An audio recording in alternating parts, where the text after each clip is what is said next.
Hello, this is Grant, and welcome back to Dead Rising 2 Master Run, Overtime Mode. So, we have a save here as we cut over into Overtime Mode. Again, this is not canon.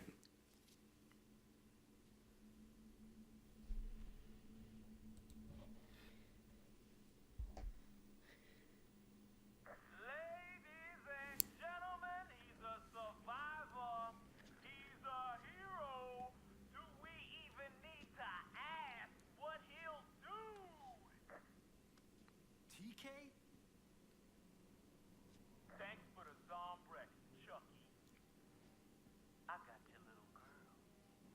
She sure is cute. For now. Oh, and that sweet little piece of ass you've been shacking up with? Tasty. What? Shut up! You son of a bitch. If you hurt them, you ready for overtime? Name drop. It's the best part of the show, and we just get started. I have something you want, and now you're gonna get me something I want. Oh yeah. You're gonna put in some work for TK.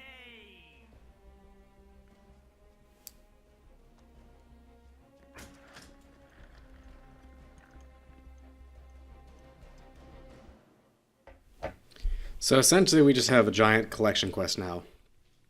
If you play Dead Rising 1, I believe the point of this is just to kind of emulate that same style. In Dead Rising 1, Frank gets bitten at some point in the game. It's really left open.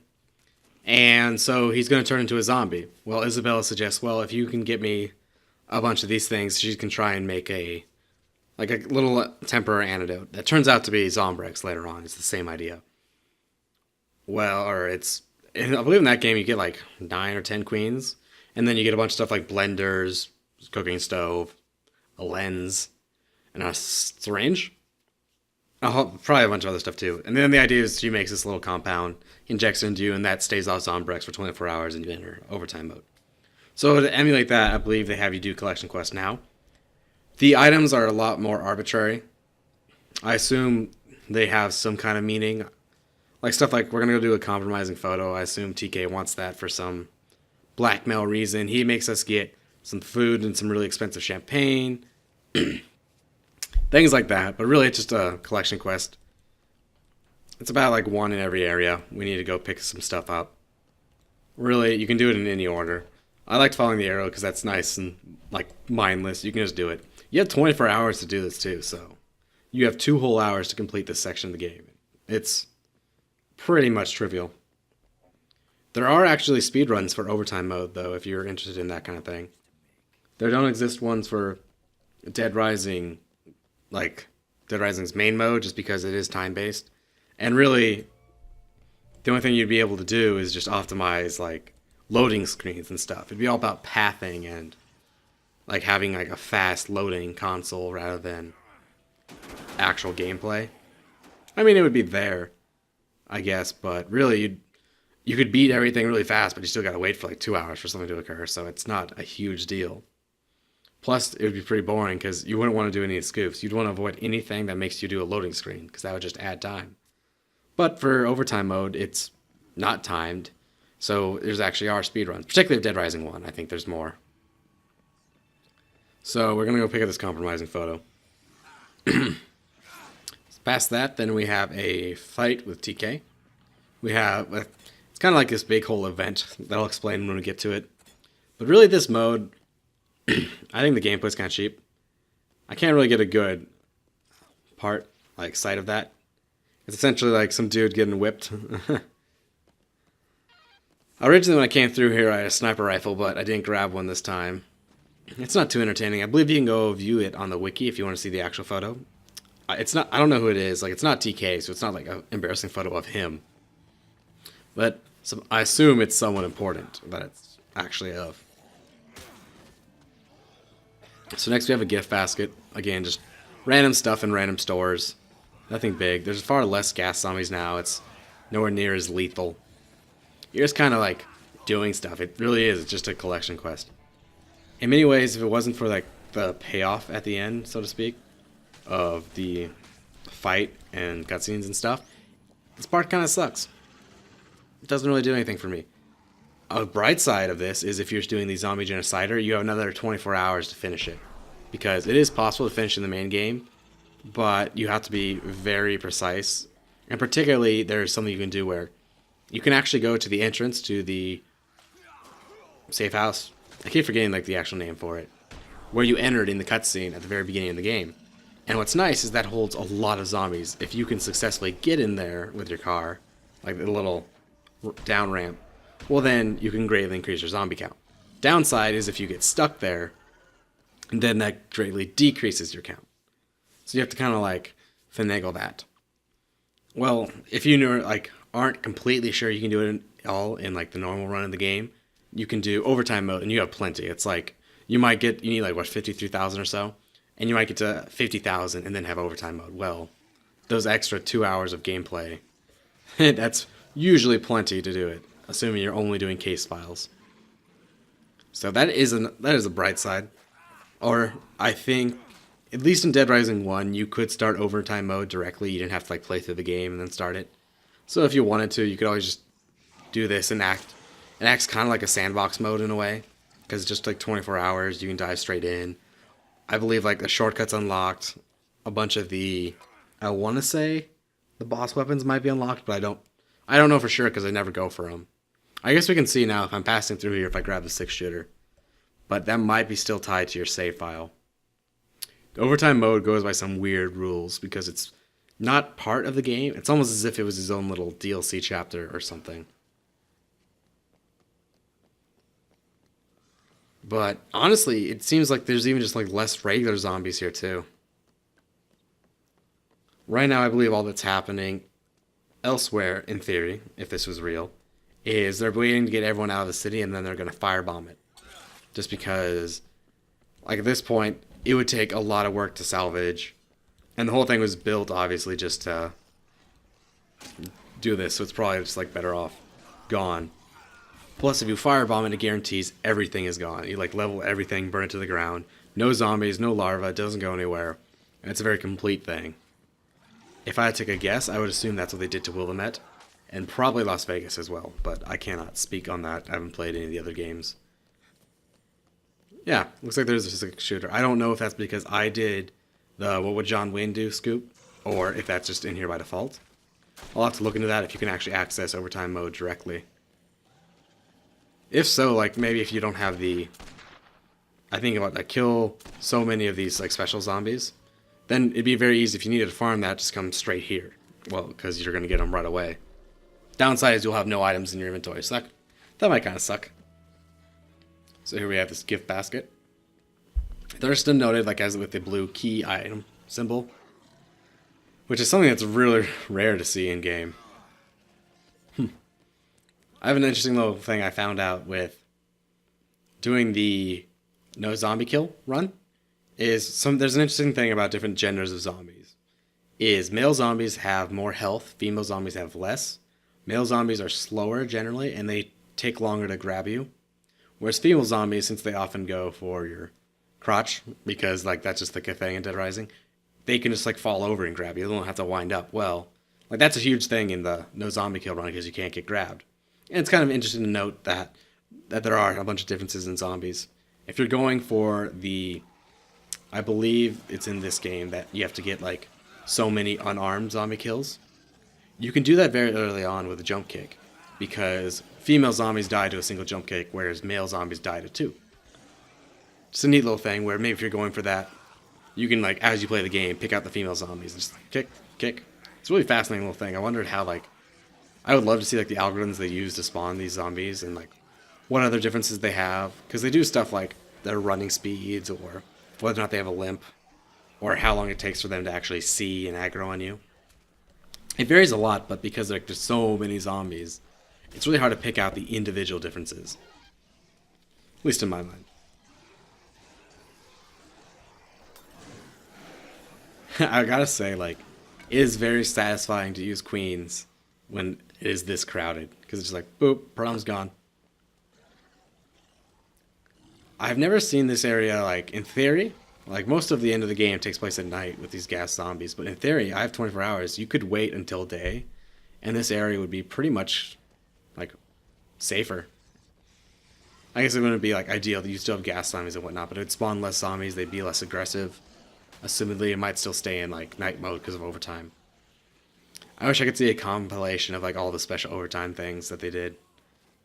And I really can't believe they didn't put anything else in overtime mode. Like, no survivors you could just find, or maybe, like, I feel like overtime mode should be kind of like Infinity mode from Dead Rising 1, where you're constantly losing health and have to heal, and maybe anyone you fight attacks you. Because at this point, I'd say the most people who are left are, like, people who are psychopaths. And maybe that's why they weren't, like, led on the rescue or something.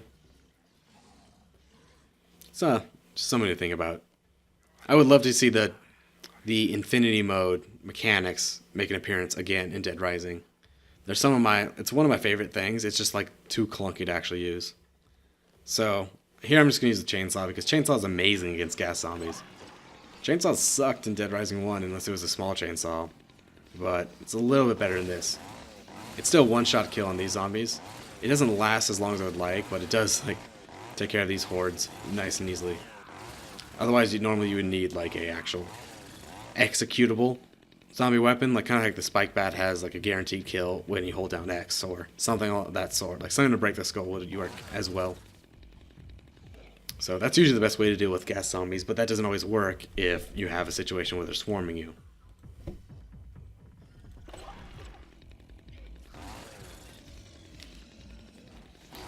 I'd considered actually taking the chainsaw over to the Leon Bell's trailer, because you can combine it to make the slicycle, which would have been pretty easy in this area. Take it over there, and then you can pretty much safely grab every single item and just plow through these zombies. And that lasts for a long time in this area. I remember the beginning of the run where I would always have to go look for push carts and whatnot, just because they were such a huge help. It's been such a long time since I started this run. It's weird thinking, like, how I've changed, like, my tactics, like how it just differs. Yeah, how the game differs on a mechanical level from Dead Rising 1. It's really kind of cool. Like, I love being, like, that familiar with the game and just, like, the idiosyncrasies. I wish I could have reason to dive deeper. Like, if this game was speedrunnable, I would love to do, like, a speedrun, so you, like, see how I actually compare. I just recently moved my, like, setup, so I keep, like, looking over my shoulder, because I think I hear something. Dead Rising isn't a scary game by far, but just sitting here talking to yourself for that long of a time is kind of, like, I don't know, you just get on edge, because I can't pay attention to what's behind me. I should do a horror game sometime. That'd be a blast. I'm trying to work out access to Dead Rising 3 as well. I have someone I can get the copy of Dead Rising 3, but I need to find an Xbox One I can gain access to and have time to go through the entire game. Maybe probably at least 2 or 3 times. I'd want to probably get all the achievements. I don't know how hard they are. But that's a good way to kind of get a good idea of what the game is. Overall, Dead Rising's achievements aren't bad. I don't particularly care for the arbitrary, like, kill X number of zombies or gas zombies or martial arts base kills. But things like 7 Day Survivor is one of, like, the proudest achievements I have. It was really cool going through it. It was tough. I was much younger, and I think I might have had one episode I actually talked about that. But it was like you had to basically play Dead Rising for 14 hours straight. You could pause it. You couldn't save. But that just made it longer. And also the fact that when Dead Rising 1 first came out, the consoles were really prone to red ringing. So freezing was a huge concern. Even if you didn't red ring, it was very likely you could freeze. So you want to kind of, like, get it done and get it saved. That way you're, like, have it all under your belt. Whereas it would suck. I know plenty of people had, like, 13 hours in, console freezes. I think I only had one freeze or crash with Dead Rising 2. To be fair, like, it's much better developed, I believe, than 1 was. And they are more familiar with the console. But I think you kind of pay it with that, where you just have abysmal loading screens instead. Like, some of these screens are like, okay, that was long. Oh wait, it's still going. It's still going. In a way, I feel like the series is known for it. I've heard that they remedy it in Dead Rising 3, where they make it entirely like open, continuous world, and they just load as you go. So you'll just like, I assume you'll be like other games that do that. Like I think about Dark Souls, where you don't have to do, I believe, any loading screens. If you physically walk everywhere, then you'll just be like, oh well, here's like a corridor you have to go through, and essentially what that acts like is just a moving loading screen. The game's loading stuff up in the background while you move, but it does mean you can still do stuff like say you want to clear out your inventory while you do it, which is a little bit nicer than just completely taking away control. So I could see them doing that. It depends on how it works. I think also the loading screens are just so long because of how many zombies they have to prep and draw and randomize. That being said, I don't know why the cutscenes have such long loading times. They're all done in engine, as a vignette. They don't just, show a pre-made video, so I assume that's the main cause of it. And maybe it's just staging everyone and setting up the environment. Or I don't know, maybe it's just grossly inefficient, but I don't think that would be the case.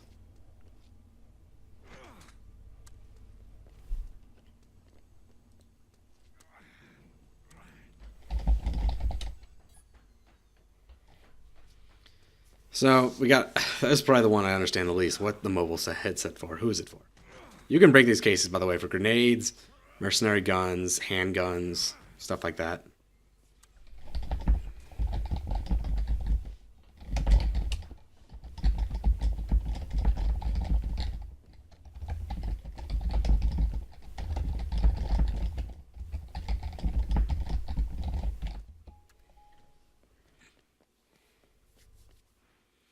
This is basically the only reason to ever come back down to that area of the game.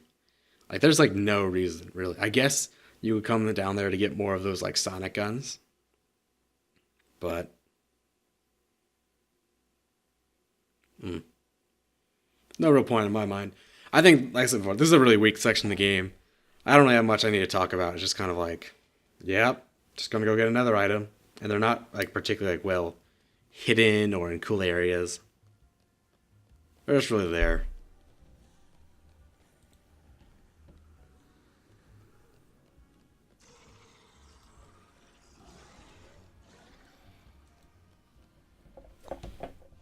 I had considered putting on my old outfit from Dead Rising 1, but thought better of it at the moment.